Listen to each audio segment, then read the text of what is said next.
is Tajulle, and I'm the co-founder of Peervest Global.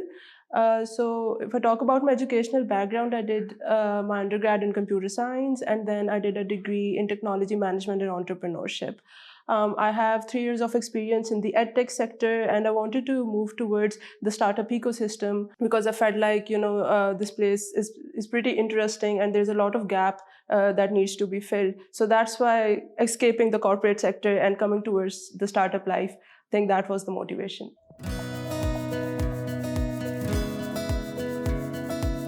So the idea of Peervest Global actually came through when we realized that the problem within Pakistan is not that there's not enough money, but that people don't know how to manage their money. And then on the other side, there are startups that fail to execute just because of a lack of initial bridge funding.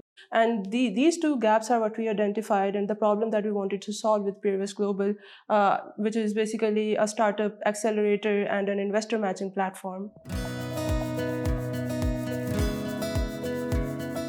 Peervest Global is a startup readiness and investor matching platform where we prepare documents that a startup needs to talk to investors, and then we match those startups with profiled investors to increase their chances of getting funded. So NIC really helped rectify the whole business model because when we started, we had these assumptions about consumer perceptions, and those assumptions were either trumped by NIC, or we had a good mentorship here that actually helped us, rectify our business model, rectify our financial model as well. So I think it prepared us better for the Pakistani market. So when we started the NIC program, Peervest Global was just in the ideation stage. And 1 month within NIC, we launched, we got our clients, we started talking to investors and startups and started profiling them. I think NIC gave us a lot of legal help as well, which was something that my educational degrees didn't cover. And that is something that was really important for the investment sector that we were going into. So it has been really helpful for our journey. So I think we like to celebrate our little achievements every time a client onboards, every time an investor gives us a go-ahead that they'd like to collaborate, every time we do a partnership. I think that's celebrating small successes in a startup's life is really important, and that's what leads to a greater success. So I would say that keeping a calendar updated every day and taking a look at it, before sleeping every night, so that I know what my next day is going to look like, and even scheduling my social hangouts on my calendar, because working in a startup has been 24/7, and it's kind of funny because you try to break from the 9 to 5 for a more flexible work life, but this requires a 24/7 thing, and I think maintaining a calendar really helps that. So I would say that starting every day anew, really thick skin, proactiveness, friendliness, and just a go-getter attitude. I think that's what actually keeps me going through the startup journey.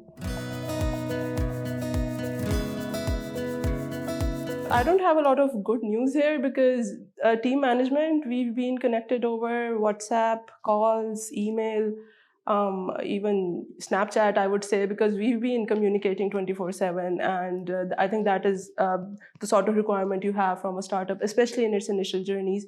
And when we take someone on as an employee or as an intern, we also do explain these SOPs to them, and we do find people who are committed to the cause enough to actually commit to this work style. As for financials, we like to love using the term working pro bono. We're currently in the money burning stage. And of course, I think in a startup's life, you have to have a more long-term approach to things. So while we are post-revenue, these financials, there are matters that come and go in a startup's journey. So aggressive and shameless usage of LinkedIn. I think my team has been really proactive, and that's where we get most of our we find most of our startups, we find most of the investors that we onboard, and even partners that reach out to us. So LinkedIn has been really essential in our journey. In addition to that, attending every networking event within Pakistan, I think that has also been our strategy, and relying on our friend and family network for word of mouth. We've got some really good clients with these strategies, and I think in the initial stage, again, I would insist that networking and using LinkedIn is essential in this day and age and in this ecosystem. I think Pakistan has a good kickstart in the incubation center industry. NIC itself is doing great. I think NIC Lahore, Karachi, all these other centers that we have.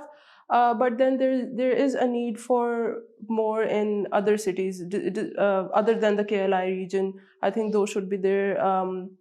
I know that the government does have a few initiatives introducing these incubation centers within universities and making that important for them, but there is still a lot of work to be done. I think this is the definition of the struggle is real, because it has been real, but it's worth it at the end of the day. So if anyone has that appetite to escape their comfort zone, I think go for it, go for entrepreneurship. I believe what incubation centers should go toward is a more professional approach to the curriculum that is offered and the kind of handholding that's done in these incubation centers. It's really hard to draw the line between academic and professional facilitation. And I think while startups are being trained at these incubation centers, I feel like that facilitators also need that kind of training about how to educate entrepreneurs practically to take their businesses forward. So we wish to see Peervest Global land among the likes of seeders or AngelLists, crowdfunding platforms that are already operational within the Western world and in other parts of the world as well. But they're not operational in Pakistan. So we want to become a global name that's recognized among investors and VC firms across the world.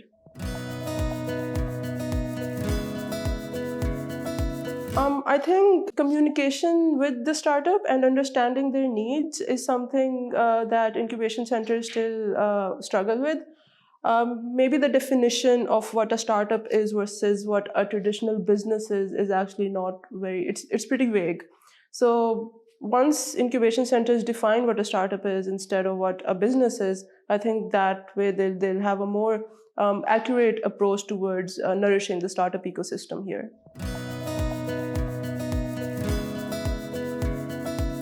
I think especially for students who are in universities or with the kind of awareness that we have within schools even, start networking, start meeting professionals, start talking to your faculty if you have any ideas. Because the kind of conducive environment that universities give and the kind of contacts that you can have, you're literally meeting 100 people daily. And they can be so essential to the kind of business that you run.